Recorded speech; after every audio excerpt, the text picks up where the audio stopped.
میں سب سے پہلے منچ پر آمنترت کر رہا ہوں مفتی شمائل ندوی صاحب کو. آئیے سر. جی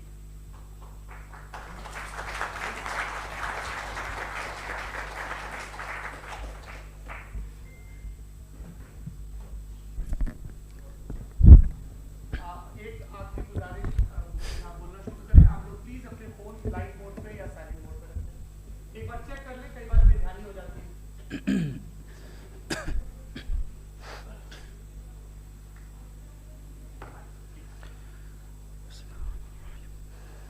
تمام تعریفیں اس کریٹر کے لیے جس نے اس یونیورس کو ایک مقصد کے تحت پیدا کیا ہے.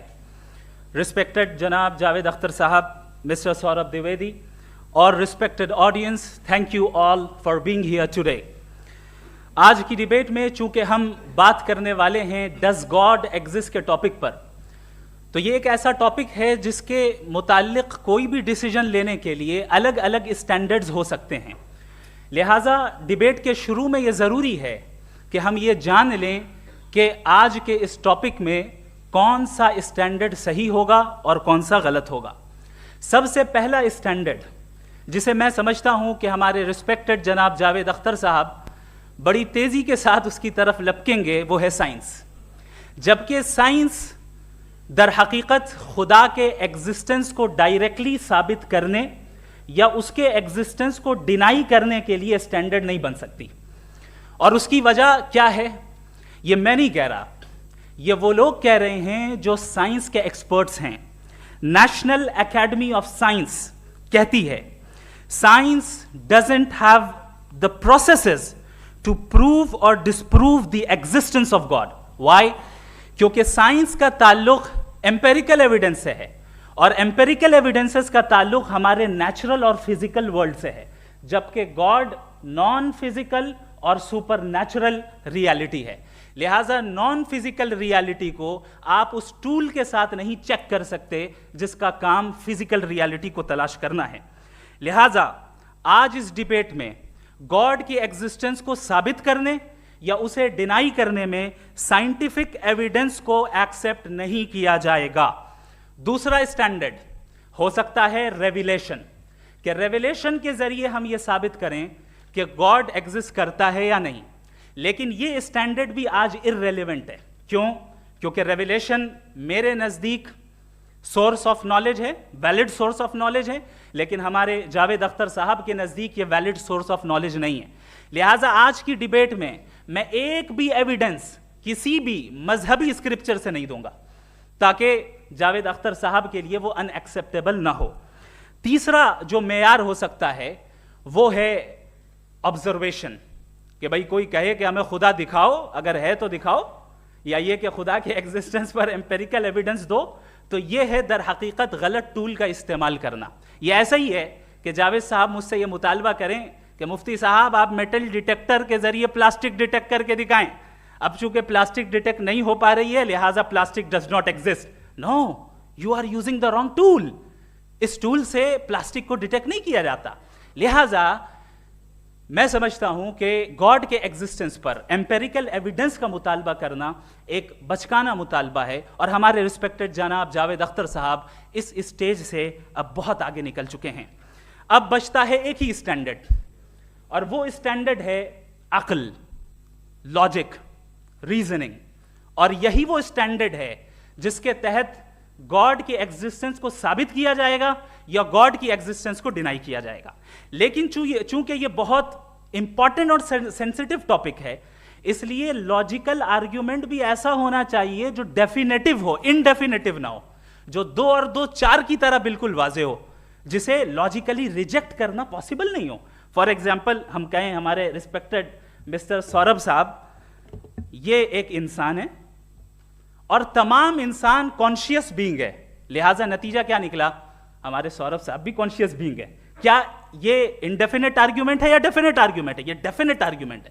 یہ 2 اور 2 کی طرح واضح ہے, اس میں کسی طرح جو ہے لاجیکلی اس کو ریجیکٹ نہیں کیا جا سکتا. تو اگر آج ہمارے جاوید اختر صاحب ایسی کوئی عقلی دلیل اور لاجیکل ایویڈنس دیں خدا کے نہ ہونے پر جو ڈیفینٹ بھی ہو, تو میں یہ اعلان کرتا ہوں کہ یقیناً میں اس ایویڈنس کو قبول کروں گا اور اس پر غور کروں گا. لیکن ساتھ میں یہ بھی اعلان کر دیتا ہوں پریڈکشن کے طور پر کہ ایسا کوئی ڈیفینیٹ آرگیومنٹ کوئی نہیں پیش کر سکتا. دلیل ہم دیں گے اور ڈیفینیٹو دلیل دیں گے, لاجیکل دلیل دیں گے, ایسی دلیل دیں گے جو انٹائر ایتھیسٹک ورلڈ اسے ریفیوٹ نہیں کر سکتی. چلیں اب ہم ایک ایگزامپل سوچتے ہیں, ایک سینیریو, سمپل سینیریو, تمام آڈینس سے گزارش ہے, ہم اور آپ ایک آئسولیٹڈ آئیلینڈ پر ہیں, ایسا آئیلینڈ جہاں پہ ہم سے پہلے کوئی کبھی نہیں گیا. چلتے چلتے آپ کے سامنے اچانک آپ نے دیکھا ایک پنک کلر کی بال پڑی ہوئی ہے. سب سے پہلا سوال آپ کے ذہن میں کیا آئے گا کہ یہ بال یہاں کیوں آئی, کیسے آئی, یہ پنک کلر کی ہی کیوں ہے, کوئی اور کلر بھی ہو سکتا تھا, یہ اسی شیپ میں کیوں ہے, کوئی اور شیپ بھی ہو سکتا تھا. نیچرلی آپ اس طرف پہنچیں گے کہ کوئی نہ کوئی ہے جس نے ان اسپیسیفک پراپرٹیز کے ساتھ اس بال کو بنایا ہے اور یہاں پہ رکھا ہے.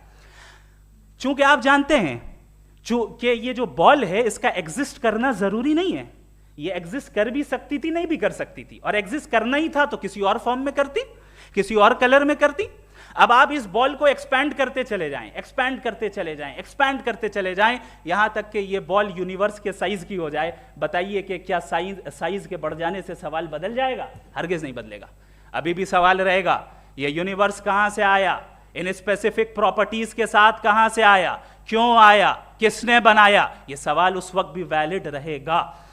لیکن یہ سوال اگر ہم جناب جاوید اختر صاحب سے کریں تو چونکہ ان کا ورلڈ ویو ایتھیسٹک ہے, اور صرف ان کا نہیں, مطلب جتنے بھی ایتھیسٹ ہیں اور ایتھیسٹک ورلڈ ویو کو رکھنے والے سے اگر آپ یہ سوال کریں کہ یہ یونیورس کہاں سے آیا, تو ان کا جواب یا تو آرگیومنٹ فرام اگنورینس ہوگا یا ڈوگمیٹک ہوگا. یا تو یہ کہیں گے کہ مجھے نہیں پتا کہ یہ کہاں سے آیا, لہٰذا گاڈ ڈز ناٹ ایگزسٹ, یہ آرگیومنٹ فرام اگنورینس ہے.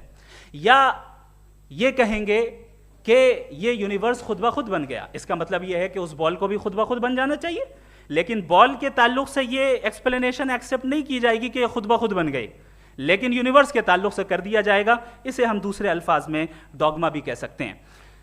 دوسری چیز, ہمارے جاوید اختر صاحب ضرور گاڈ آف گیپس کی مثال بھی ضرور دیں گے, اور مثال دیں گے کہ پہلے زمانے میں بجلیاں کڑکتی تھی تو لوگوں نے کسی ایک خدا کی طرف, اور بارش ہوتی تھی تو دوسرے خدا کی طرف منسوب کر دیا, ان کے پاس دلیل نہیں تھی. یہ ہمارا ورلڈ ویو ہے ہی نہیں, یہ ہمارا ورلڈ ویو ہے ہی نہیں, کیونکہ نیچرل فینومینا کے پروسیس کی انٹرپریٹیشن کو جان لینے سے یہ کہاں سے ثابت ہو گیا کہ گاڈ ایگزسٹ نہیں کرتا ہے. اس پر میں انشاءاللہ ابھی آگے بات کروں گا. آپ حضرات یہ بھی دیکھیں گے, اور میں یہ ایکسپیکٹ کرتا ہوں کہ ہمارے رسپیکٹڈ جناب جاوید اختر صاحب ضرور ایموشنل آرگیومنٹس بھی دیں گے, جو کہ ایک لاجیکل فیلیسی ہے جب بات آتی ہے ٹروتھ کو ڈیسائیڈ کرنے میں. کیوں؟ مثال کے طور پر وہ کہیں گے کہ اگر گاڈ ہے تو ایول کیوں ایگزسٹ کرتا ہے, جبکہ میں کہتا ہوں ایول کا ایگزسٹ کرنا گاڈ کے ایگزسٹ کرنے کی دلیل ہے, اس کے خلاف نہیں ہے. چونکہ اگر گاڈ ہے تو ہم سب اس کے سامنے اکاؤنٹیبل ہیں, اور اگر ہم اکاؤنٹیبل ہیں تو اکاؤنٹیبلٹی کے لیے ایول کا موجود ہونا ضروری ہے, اس کے بغیر ہم اکاؤنٹیبل نہیں ہو سکتے. اور اگر ہم اکاؤنٹیبل نہیں ہیں تو ہم جناب جاوید اختر صاحب سے پوچھیں گے کہ آپ بتائیں کہ پھر سفرنگ اس دنیا میں کیوں ہیں؟ اگر خدا نہیں ہیں تو سفرنگ کیوں ہیں؟ اور ان لوگوں کے جذبے کا کیا جن کے اندر سفرنگ کے بعد انتقام لینے کا جذبہ پایا جاتا ہے اور وہ اس دنیا سے ایسے ہی چلے گئے, کیا ان کی ساری تکلیفیں بیکار چلی جائیں گی؟ اب آ جائیں اسی ایگزامپل کی طرف کہ بال, مجھ سے اگر کوئی پوچھے اس بال کو کس نے بنایا اور یا اس ایکسپینڈڈ بال کو کس نے بنایا, میں کہوں گا کہ چونکہ یہ یونیورس اور اس یونیورس کی تمام چیزیں کانٹینجنٹ ہیں. کانٹینجنٹ ہونے کا مطلب یہ ہوتا ہے کہ جو اپنے ایگزسٹنس پہ کسی کے اوپر ڈیپینڈ کرتی ہو, تو ظاہر ہے یہ یونیورس کانٹینجنٹ ہے. اور اگر کوئی چیز کانٹینجنٹ نہیں ہے تو میں ریکویسٹ کروں گا کہ مجھے دکھا دیں کہ کون سی چیز یونیورس میں کانٹینجنٹ نہیں ہے, ہم بھی ذرا غور کر لیں اور ہم بھی دیکھ لیں. اور جب کانٹینجنٹ چیزیں موجود ہیں تو فلاسفرز کی اصطلاح کے مطابق, ہم اس ٹرمینالوجی کے مطابق ہم اس جگہ تک پہنچتے ہیں اور اس ہستی تک پہنچتے ہیں جسے نیسیسری بینگ کہا جاتا ہے, کہ یہ وہ نیسیسری بینگ ہے جس کا موجود نہ ہونا ناممکن ہو. چونکہ اگر یہ موجود نہ ہو تو ساری چیزیں ایگزسٹنس میں آئیں گی ہی نہیں, اور یہ ساری کانٹینجنٹ چیزیں اسی کے اوپر ڈیپینڈ کرتی ہیں. اب اگر آپ یہ سوال کرتے ہیں کہ پھر اس ہستی کو کس نے بنایا, پھر اس کا کاز کیا ہے, پھر اس کا کاز کیا ہے, پھر اس کا کاز کیا ہے, اور اینڈلیسلی چلے جائیں, اسے ہم کہتے ہیں انفینٹ ریگریس آف کازز, جو کہ لاجیکل فیلیسی ہے.